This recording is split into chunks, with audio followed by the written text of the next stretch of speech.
In today's video, we have the latest trade talk from around the league. We're focusing on teams like the Montreal Canadiens, Calgary Flames, and Los Angeles Kings. We also have some big news out of Ottawa, many organizational changes. We also have some updates from the New York Islanders as well. The Vancouver Canucks have a new captain. The Habs have also announced some alternate captains for their group this year. An update on Tomas Tatar's free agency, and top flyer prospect Matvei Michkov has been reassigned to a new team in Russia. All that and more coming up next. So welcome back to another video here at Top Shelf Hockey. As I mentioned, we have a ton of news to talk about here today and some trade rumors as well. First up, let's get started with a couple of news and notes from some teams regarding their leadership this year. The Vancouver Canucks announced today that they are announcing a new captain, and that's defenseman Quinn Hughes. Quinn Hughes becomes the 15th captain in team history. He's the first Canucks defenseman to wear the C since 1991.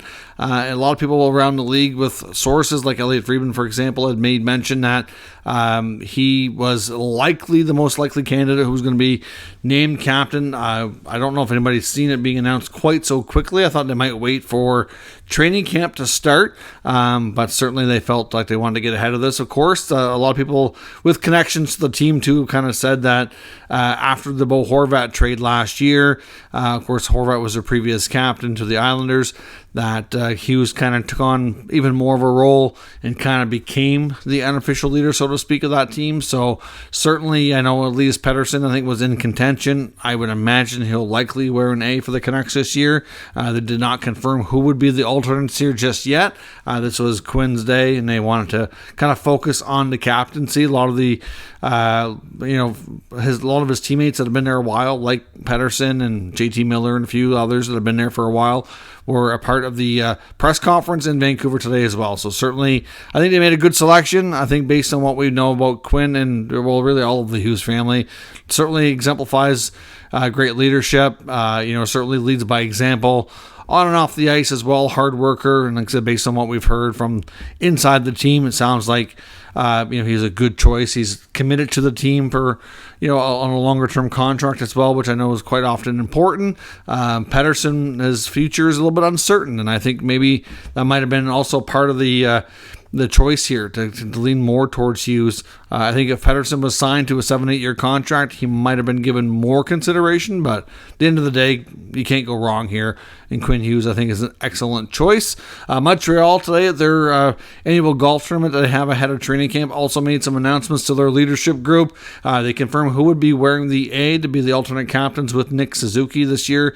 Of course, Suzuki wears the C, but now we know for sure that Brendan Gallagher and defenseman Mike Matheson will wear an A this year. So I think both those guys are good veteran players that were certainly very helpful in the leadership aspect last year. Gallagher's been involved in the leadership group of the team for quite some time. Of course, Matheson was new to the team last year, but certainly made a good impression both on and off the ice. So I don't think they can really go wrong with those choices either. Some news out of the New York Islanders organization. Lou Lamoriello actually spoke to the media, which is a rarity these days, but he did confirm that they've signed Jackson Cates to a professional tryout. So they'll have at least one extra player that's not under contract at training camp to try to compete for a contract and a roster spot. He also confirmed that longtime NHL veteran Zach Parise will not be re-signing, at least not yet, and will not be attending training camp. He said he's back home in Minnesota. He said, as far as he knows, he's not officially retiring, so he wouldn't completely rule out a return to hockey later in the season for Parise. It's kind of an unknown, but he said the door, of course, is always open. We don't know what the Islanders are going to do exactly to kind of fill his spot. They have some options on the roster, but we'll see, because there's also been some links today as well that UFA forward Tomas Tatar has changed his agent. And of course, he's now represented by Newport Sports. They rep a lot of Islander players, including a couple of recent former Islanders, you could say, including Josh Bailey as well. But they represent, I think, about 6 to 8 Islander players. It's a long list. So there was already previous rumors that Tatar would be heading Possibly there were some links to the Islanders, so we don't know. I mean, he last played with New Jersey.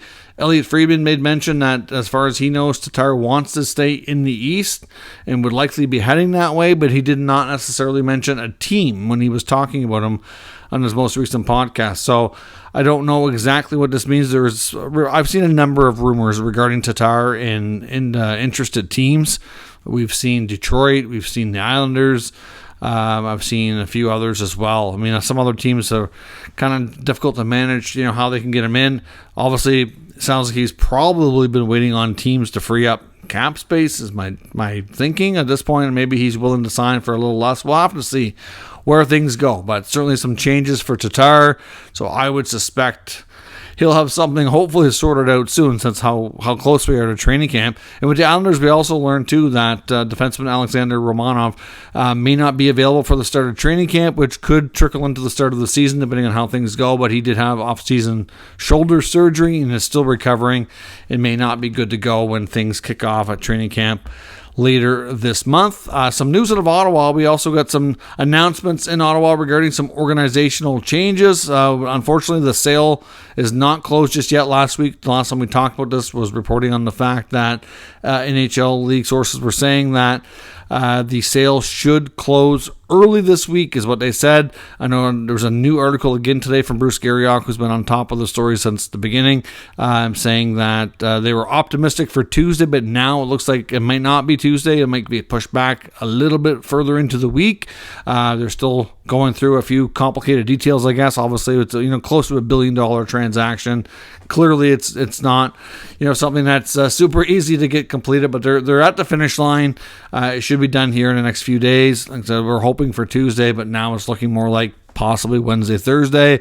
The NHL does need to schedule a Board of Governors call to ratify him as new owner, which is really just a formality at this point. He's already been approved by the executive committee, which makes up a decent amount of the current governors around the NHL and a lot of the more influential ones too. You need a 2/3 vote to be passed and be accepted as the new owner. So it's not a matter of if that's going to happen. There's no concerns there. It's just a matter of going through the formal process and having all the lawyers have everything done so they can do that. So may not be tomorrow, but hopefully be soon. But in the interim, they finally confirmed the hiring of Sean Tierney as the Director of Analytics. We didn't know what his title was going to be, but we knew Sean Tierney from the analytics community, of course. So it was rumored to be hired by the Senators, but they hadn't officially announced it or confirmed.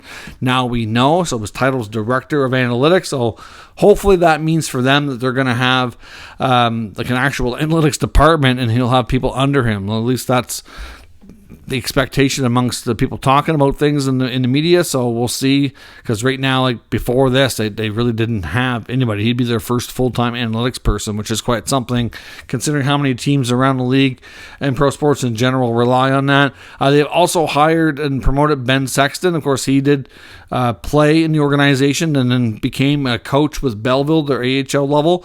He's been promoted to move up to an assistant coach role with the Senators on DJ Smith's staff. So Sexton's now an assistant coach, and they've also demoted. So Jim Clark was their former chief pro scout. He's been knocked down a peg. He's just now pro scout, and then Rob Murphy's been promoted to take over, and he's the new chief pro scout. That I think was necessary. Pro scouting in Ottawa has been a major concern for a number of years. Just look at some of their free agent signings that they've made. I mean, the last year or so has been better. But when they went through a stretch there during their non-playoff rebuilding phase, where they were bringing in just god-awful players on defense, bottom six roles especially. Most of their higher end talent is all, homegrown, drafted, developed. But they made some awful decisions in the free agent market and a few trades, like just smaller deals with their supporting cast back over the last 4 to 5 years. I can set off a number of examples, so I'm glad to see, for that organization's sake, that they have somebody new running that department. So we'll see. That's some good steps for the Sens. There's also believed, based on what the comments from Elliotte Friedman as well, that we're not going to see really any subtractions from the organization. We'll hopefully get clarity this week as well on some other names that are rumored to be joining the team, but of course that's likely not going to be confirmed until the sale closes and Andlauer officially has possession and full running of the team. But it's expected Steve Staios is going to have a role. Daniel Alfredson, Cy Leader is expected to come back as the business operations manager or the head of business operations on the business side. So titles is hard to say exactly what everybody's going to have, but anyways, more changes are coming, but don't expect any subtraction. So the people that are there now, like Pierre Dorion, DJ Smith, and their staffs are expected to remain on. I think there'll be a wait-and-see approach, and so Andlauer can have more of a chance to evaluate, see how the season goes, before they really make any longer-term changes that regard. But when you're buying a team and spending close to $1 billion, you're going to bring in some people that you know and trust. There's no doubt. So they're going to add for now and possibly swap or subtract later once they have a chance to evaluate more people in the organization. So, as I mentioned as well, top Flyers prospect and Russian phenom Matvei Michkov has not had a good start to a season in the KHL. He's been a healthy scratch. I think it was 3 out of 4 games. The one game he did play, I think he only played like 4 or 5 minutes. It was really not good. His KHL team now has announced that he has been loaned to the team in Sochi, which would be a much better opportunity for him. They cited, the team and player kind of coming to a conclusion that was best for him, and I do agree and concur that it will be and is.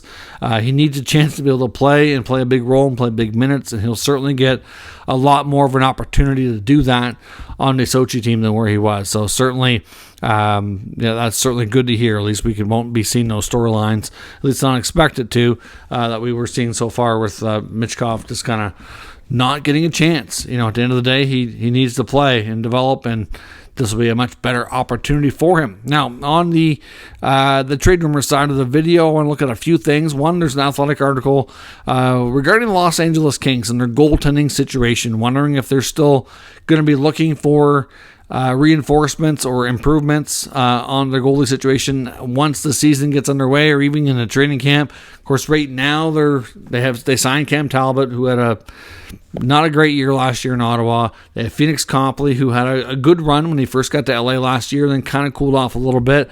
It's just hard to say if that's really championship level goaltending. The Kings have a really good team. They got a lot of good defensemen, lots of good forwards. There's lots to be optimistic about. They've been a playoff team for a couple of years now, and I think this team can continue to be a playoff team and try to take some steps. But if there's a hole in their game that needs to be addressed right now, it's the goaltending situation. Certainly last year and the last couple of years, it's been a little bit questionable, and they've been a playoff team despite it. Obviously Jonathan Quick's numbers weren't the greatest at the end of his career and tenure there in Los Angeles.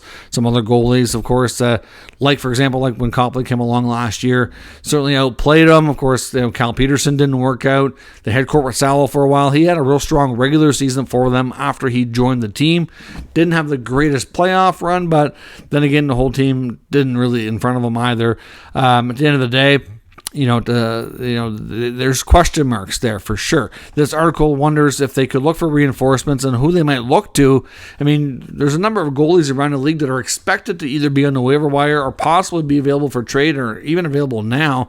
However, it's hard to argue whether or not they're upgrades, but one name that could be an upgrade is not far from them, and that's Anaheim Ducks goalie John Gibson. Of course, we don't know the future of Gibson in Anaheim, but it was highly debated and discussed throughout the offseason that Gibson wanted out of the Ducks organization and wanted to trade, had more of a chance to win and compete.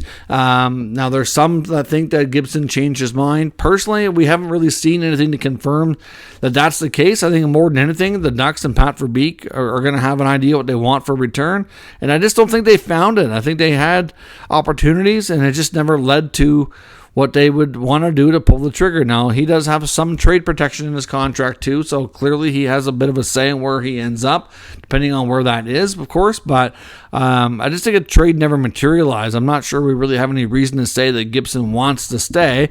I mean, did the Ducks really do anything earth-shattering this offseason to suggest they're going to take some major steps forward and they're going to be in contention anytime soon? No, they did not. They added some more interesting prospects at the draft. They're still, continuing to get lots of good young, interesting young players that are going to be big parts of the future for them. But it's going to be a while before this team is really, ready to take some steps. It's going to be at least a few years for sure. And Gibson's already, I wouldn't say he's at the end of his career, but he's certainly in the second half of it. And he spent a lot of time there and a lot of, losing seasons. So it makes sense why he might want to move on and have more of an opportunity. So I could understand and see why LA could look to that as an option if Talbot or Copley's not getting the job done, unless you see one of them go on a hot run. If they're having some mediocre results in the first 20, 30 games, I can imagine LA will look for, if the reason that they're not getting it done, of course, is largely because of goaltending, they're going to have to look for a trade because I can't see them wasting the season. And Gibson, to me, does make a lot of sense to be a prime candidate. I would imagine he would waive to go there if for any reason he's on their, they're on his list of trade protection. It's not far for him at all. He still gets to stay in California, which is obviously has its advantages. And I would think that it's a much better opportunity. They've been a playoff team the last couple of years, and they're looking for that missing piece to take them to the next step. So we'll see where things go in that front. But LA and their goaltending is certainly something to watch. Calgary's going to be a real interesting team to watch as well. There's a new article in the Calgary Sun talking about some of the players. Of course, we talked a lot about Lindholm and what the future holds for him, but this article focuses a lot on some other players too, including Chris Tanev, Michael Backlund. Talking about how Tanev, for example, could be a great pickup, a great target for if Calgary's not in the playoff hunt. They're going to have a lot of teams probably calling about this guy. He's a playoff warrior and would be a great addition. You kill penalties and the strong defensive play, block shots. Like he's the kind of guy you want to go to war with in the playoffs. So to me, Tanev would get a lot of interest. This article is absolutely bang on regarding that. Same thing with Michael Backlund, a veteran player, good leader. Certainly has a lot of the intangibles that you like to add. Good two-way forward as well. Oftentimes teams are quite often looking to add defense or defensive-minded people in their team to go for playoff runs. So certainly if the Flames don't get some of these guys sorted out sooner than later, and if they don't have a good season, if they're not in playoff contention, and it's not going to be easy for them, then they are going to have lots of options. And certainly guys like Tanev and Backlund would be prime candidates at the deadline for sure. Now, a guy like Lindholm, they may, if he's not signed, I can see them maybe delaying it a little bit and even pushing things down the road, hoping that they can still get him signed and trade him in the offseason before he makes it to UFA. If it gets to that, I don't know. I mean, certainly they have a lot of tough decisions ahead of them. They made it clear before when they made the GM change that they're not going to let UFAs walk out the door like they did with Johnny Gaudreau. And it's just too much of a setback for the team. And, they really have many of those players left that have not been addressed. They're not signed. They're not traded. So what's the future hold? But Tanev and Backlund would be a couple of great additions for playoff teams. So be interesting to see how the Flames do. They're going to be, to me, they're one of the most fascinating teams to watch out of the gate here when the season starts to see how it goes. I think they're better than what last year showed. I think a lot of them were frustrated with Daryl Sutter. I think a lot of them were giving up, didn't play their best. Sutter was stubborn on how to make changes too. I think it obviously didn't help. I think you're going to see a team that's going to be a little bit more loose this year, a little bit more refreshed, and they obviously made a few changes. So I can see them being better than last year, and it wouldn't take a huge improvement to get into the playoffs, but it's going to be interesting to watch how things go with that team for sure. Now in Montreal as well, I see some articles and chatter, and this kind of makes sense as well, is knowing the fact that Carey Price isn't going to play anymore. He still has 3 years on his contract, over $10 million. They have 3 goaltenders under contract between Allen, Montembeault, and DeSmith right now. We know they're going to have to move somebody here in the near future. But when's the time going to come that they could move the Carey Price contract? Now, I know for some fans that might be a big deal, but really he's not going to play anyway. So he's never going to play for the team that acquires his contract if that happens. But there's a lot of thought process around it. Hughes was even asked about it recently when talking to the media. And it didn't rule it out, that's for sure. Essentially, it could give them a lot of flexibility. Being in LTIR all the time is not a great way to be accumulating cap space, and it's not really how you want to ideally operate, especially for a team that's rebuilding. It's different when you're contending for the cup and you're trying to maximize every last dollar and last late season additions going into the playoffs or something, but that's not where Montreal is at. It doesn't really make sense for them to have that, of course, but you never know what you're going to be dealt with, right? So there's a lot of complications when it comes to managing your cap when you have such a deep LTIR pool like Montreal does. Certainly, you have to become cap compliant at the beginning of the season, then get them over to LTIR. It really complicates how your roster can be structured initially. Usually a lot of players have to be sent down and brought back up, and you're trying to manage it to get things right, to the dollar if you can, to kind of maximize what you're able to spend above the cap. Clearly, the team like Montreal has deep pockets, so it's not a huge issue when it comes to actual dollars spent per se. I would imagine that contract's likely largely covered by insurance anyhow. But at the same time, if they were able to move the Weber contract, and I think at some point in the not too distant future, they're going to be looking to unload the Price contract as well. If they can get to a point here where they don't have a big LTIR pool, I think it would go a long way into helping them kind of manage their cap and move forward. But certainly I know from from different perspectives, I think from the fans' perspective, it'd probably be sad to see it moved on. But at the same time, like I said, he's still going to be around the organization. He's still going to help, like he was at the charity golf tournament today. But at this point, we know Carey Price isn't going to be rejoining the team and playing. Is he going to officially announce his retirement? I don't imagine he will. That likely won't come until after the contract expires. But we could hear, I wouldn't be surprised though after training camp opens this year if they do put out a statement saying that they finally confirmed that he's never going to play again, because really we know that's going to happen considering how long it's been. The fact that he and his wife have moved out west, they don't even live full-time in Montreal anymore, and certainly he's not going to be, he does, I believe he has to show up to camp and be evaluated, but it's just, they haven't officially come out and said it, even though everybody kind of already knows. So wouldn't be surprised if we get that this year and in the not too distant future after, if Hughes does look to move this contract. There's already some chatter about it, and we'll see when they can make it happen. It's going to be a little bit though before they can do it. They're going to have to move some other bodies as well so that they can get out of LTIR and then start getting on the right side of accumulating space and kind of going about things here in a whole different approach. But it's a bit of a process to get there. But let me know your thoughts on all today's news and rumors down in the comments. We'll discuss further. If you're new to the channel, make sure you subscribe and stick around. We'll keep you up to date with all the news, rumors, and analysis of all 32 NHL teams. Thanks for watching, and I'll catch you next time.